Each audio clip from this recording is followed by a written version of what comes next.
Navigating life with my in-laws has become quite a challenge. They seem intent on moving into our newly acquired home and expecting me to cater to their every need. The irony is, as soon as I began to find success and make money, their demands escalated. It's disheartening to see one of my life's biggest dreams coming true, only to have it undermined in the most absurd way imaginable. Welcome to the chaos that is my life, courtesy of my dear in-laws. My wife Jackie and I have enjoyed 2 happy years of marriage. I work for a video game company, and she's a college professor, and we've excelled in our respective careers. Since our early days together, we've demonstrated a shared commitment to building a future together. Call us fanciful or fast-paced, but our relationship has always been grounded in a shared vision. Our journey began with hypothetical talks about the future, which eventually materialized into a wedding and now a home of our own. The missing piece of our life plan involved securing a house, a crucial step before moving on to the next chapters, like pets and babies. We started in a modest rental, saving diligently to achieve our dream of owning a home in an ideal suburb. The prospect of having a space to call our own filled us with excitement. We took on extra jobs to make financial progress, which unfortunately led to less time together and strained our relationship. Despite the challenges, we persevered, scraped together the down payment, and secured a fantastic deal on a 4-bedroom house with a backyard, spacious kitchen, and 3 bathrooms. The house even came furnished, thanks to substantial gifts received after our wedding. This achievement marked not only a milestone for us as a couple, but also a triumph in the face of economic challenges. Our home symbolized the unbreakable bond we shared. The only remaining task was to complete the purchase of white goods, a relatively easier step given the generous gifts we received. Yet, as we reveled in our success, the intrusion of my in-laws threatened to overshadow our joy and complicate our happily ever after. We invested in essential appliances, including cleaning machines and an executive refrigerator, enabling us to weather the situation for a few months. The first night in our new home was a joyous celebration, marked by a mini party with our closest friends and family. However, the tone took a somber turn when my in-laws subtly hinted at their desire to come and live with us, an idea that now haunts my thoughts. Let me provide some context about my in-laws. Outwardly, they are individuals who consistently present a facade of laughter and contentment, appearing to be exemplary parents to the world.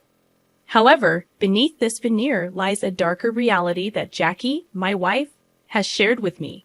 Her childhood was marked by physical abuse and mental punishment, with her parents instilling bizarre beliefs, such as considering cartoons as satanic, deeming colored clothes unsuitable for public wear, and asserting that candy caused cavities almost immediately. These were traumatically misleading messages for children. Jackie's brother, Joel, the family clown and the youngest sibling, faced rejection when he came out about 6 years ago, shortly after Jackie and I began dating. The parents did not handle his revelation well. I recall moments when Jackie seemed avoidant and irritable in the early stages of our relationship. I initially thought it was directed at me, but I later learned that these emotions were a result of family arguments involving Joel splashing onto her and their other brother. Despite Joel's relatively reserved nature, several disputes led to him leaving home. Initially, he sought refuge with a friend who offered support in dealing with his problems. However, after subsequent arguments, following the conflicts Joel had with Jackie and the other brother, he moved out, and to this day, his whereabouts remain unknown. Occasionally, he sends messages to Jackie and his siblings assuring them that he's fine, but he refrains from disclosing his location until his parents accept him. Regrettably, the older generation is steadfast in their refusal to embrace their son as he is, choosing to lose him rather than love him unconditionally. The question looms: do I want these individuals to be part of my son's life? Frankly, they're not even the type of people I wish to be associated with. Their pride in an old-school mindset clashes with my values. I refuse to be someone who lacks respect for others or, worse, pretends that everything is fine when it's not. Adding to my disdain, they now want to invade our home. They approached Jackie and notably, I was excluded from that conversation. They didn't ask if they could move in. Instead, they issued it as a directive. Jackie's relationship with her parents is complicated. She doesn't want to be around them, yet she grapples with the belief that parents are parents and blood ties are unalterable. I'll admit that I've never been their favorite, for reasons ranging from my job in the lucrative video game industry to the fact that I have tattoos, which they associate with the devil. When I heard about their plan to move in, I adamantly said no. I urged Jackie to talk to them, but she insists she's tried, leaving me uncertain about how this situation will unfold. Fast forward to the present, and the scenario has become utterly bleak. My in-laws arrived with their car and suitcases, ready to move in. It's been a week since then, and conflicts have erupted. The primary issue revolves around their car, which they consistently leave in the garage, inconveniencing us. We must seek their permission to access our own truck when we need it. Despite being the ones who go out the least, they insist on keeping their car in the front for emergency exits. This ongoing clash has made the situation increasingly difficult. Yeah, I get it. It's understandable. But it's still incredibly annoying. They even made Jackie late for class because they left without the car and took the car keys with them, leaving us locked in. Jackie had to resort to taking the bus, arriving almost half an hour late. The worst part is that they don't seem willing to change or comprehend the impact of their actions. We've spoken to Jackie's brother Jonathan, but he feels unable to assist right now, given his 3 children and smaller, less comfortable house. We don't want to burden them further. My in-laws have their own house, and yet they seem to do this just to irritate us. Despite their age, they don't require special care. In fact, being in a place like this only stresses them more. It's not that I dislike extra help. It's just that they are like pieces of furniture, utterly useless. At least furniture is comfortable and helps you relax. They are the antithesis of furniture, annoying by their mere presence. It's only been one Sunday since they arrived, and if every weekend is going to be like this, I'd rather not have them in the same city. My mother-in-law blared the religious channel at full volume, disrupting one of the few occasions where Jackie and I could sleep in. Meanwhile, Jackie's dad smokes like a chimney in the courtyard, and the smoke occasionally wafts into our makeshift office, permeating the room with the scent of nicotine. It's unpleasant, makes me cough, and raises the risk of getting sick. Jackie tells me that her father quit smoking years ago, but picked up the habit again at 70, feeling that at that point, nothing else could hurt him. There are many aspects of this situation that worry me. But one specific concern is their hinting at bringing all their stuff from the old house to sell. This move would make their stay with us permanent, and that fills me with dread and sadness. As absurd as it may sound, my in-laws aren't fans of pets, and they refuse to adopt any animals. This leaves me wondering when they started having more say in my household than I do. Regarding Jackie, she does her best. But the biggest issue lies in the fact that I spend the most time in the house, making the experience incredibly uncomfortable. Besides, they treat their daughter like a servant, asking her for breakfast and to buy medicine. I've offered to help, but she can be stubborn, insisting that, as her parents, it's her responsibility. I don't want her to shoulder all the chores, understanding that she can get very tired. At this point, I feel useless in my relationship. Update number 2. Thank goodness this remains anonymous, as I wouldn't want my acquaintances to know that, like much of the world's population, I despise my in-laws. Mary and Joseph couldn't be worse as housemates. They've completely taken over the home that Jackie and I painstakingly built from scratch, from the decorations to our daily routine. Even the most personal touches, like buying tons of tapioca and putting up decorations from their trips around the country, now define more than half of the house. It no longer feels like the creation of a young couple, but has been transformed into their new sanctuary, and it disgusts me. Friction on both sides has escalated. There was a day when I was taking a bath, and my father-in-law casually announced that he was coming in to pee, claiming the upstairs bathroom was better. I protested, stating that this was a blatant invasion of privacy. However, he argued that I had the curtain drawn, so there was no need to be upset. Keep in mind, We have 3 bathrooms, and neither of them contributes to other aspects of the house, such as preparing meals. Jackie learned to cook with her siblings because it was a matter of life and death for her mother. However, the in-laws show no interest in contributing to household tasks. I thought they'd be a humble family that not only respected but also took advantage of their daughter's culinary skills. Instead, they are solely interested in the house, reducing Jackie and me to serving as tissues. Cheap ones at that. Our attempts to host friends have been marred by constant complaints from the in-laws. They text us incessantly from their room, complaining about everything from the music volume to our alcohol consumption. They even insisted that it's impolite for hosts to drink in their own house. Now, our friends formally decline our invitations, and it's disheartening. We're forced to sacrifice our social life to accommodate unwelcome guests in our own home. Update number 3. I finally experienced a brief period of peace at home.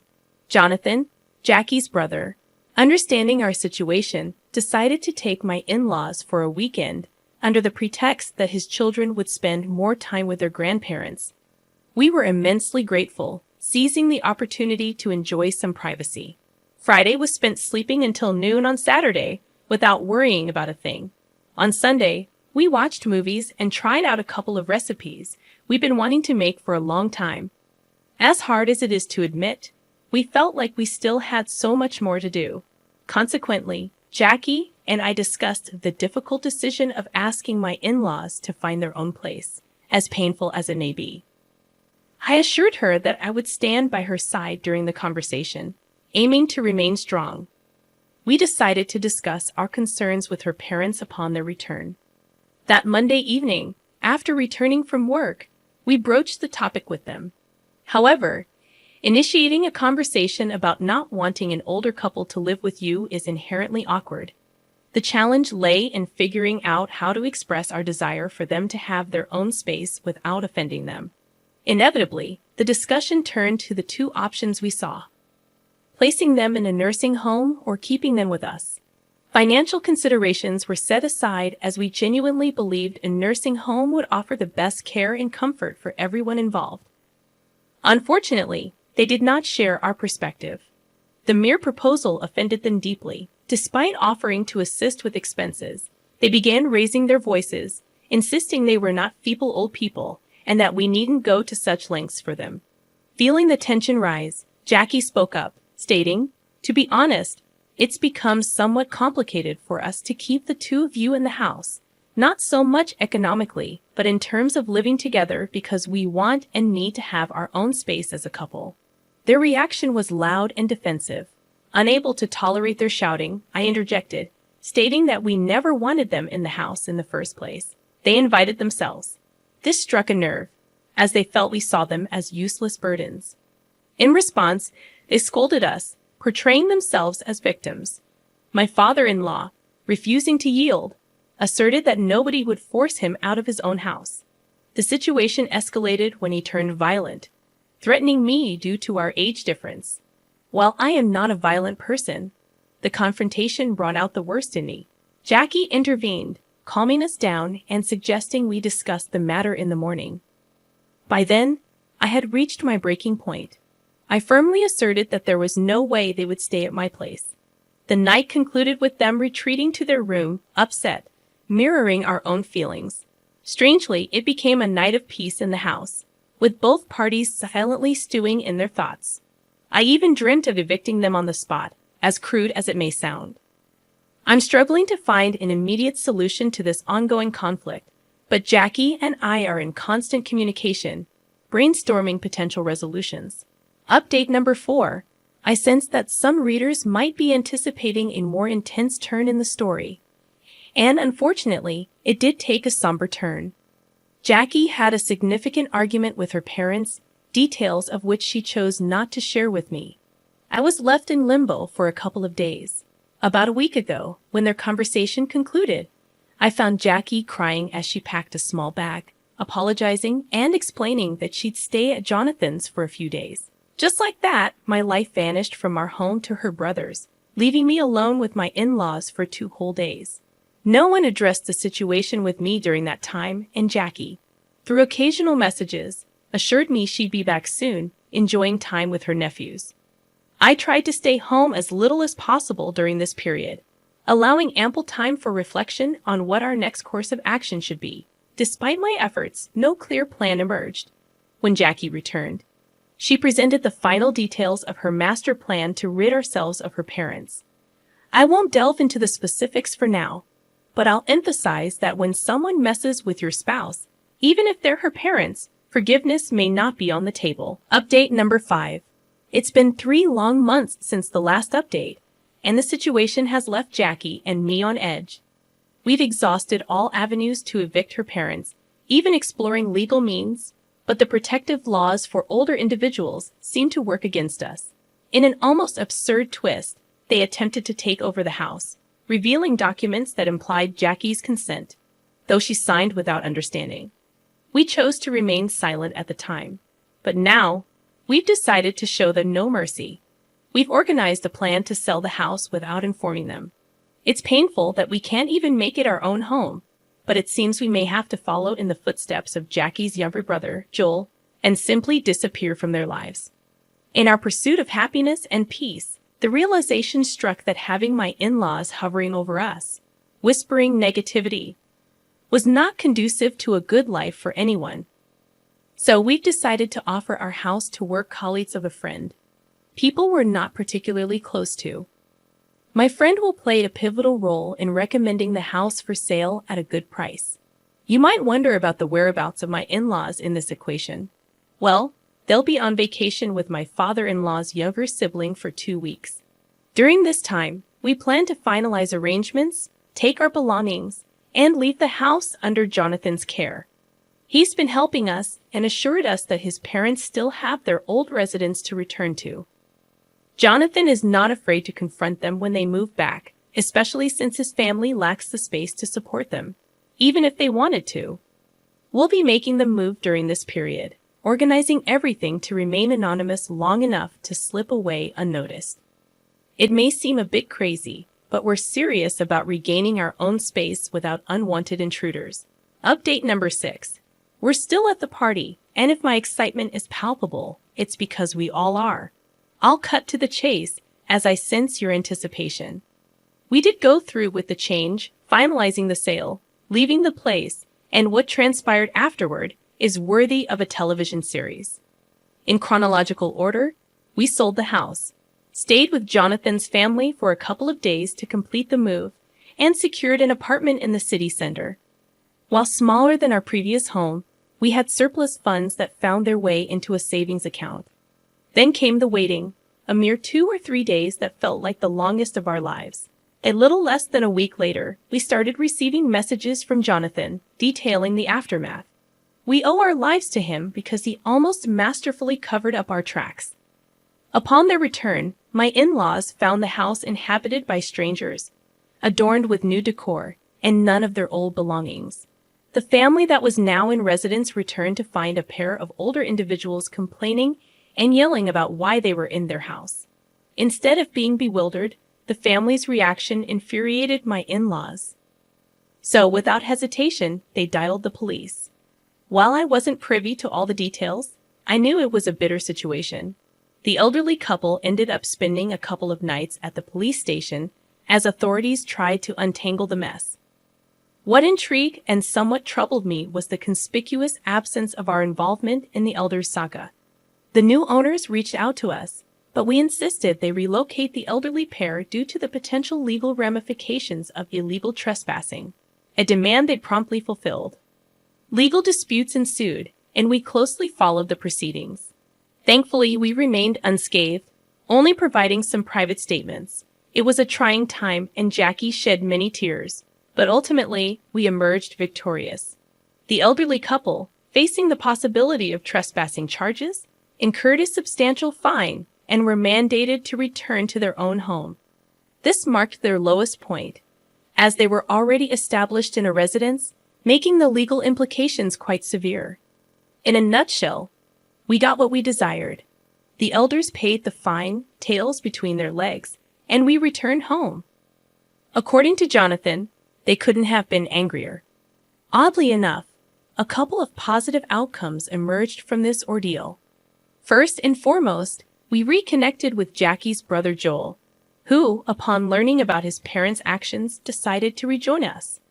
We invited him home, and he accepted. Future updates will delve into his stories from the past few years.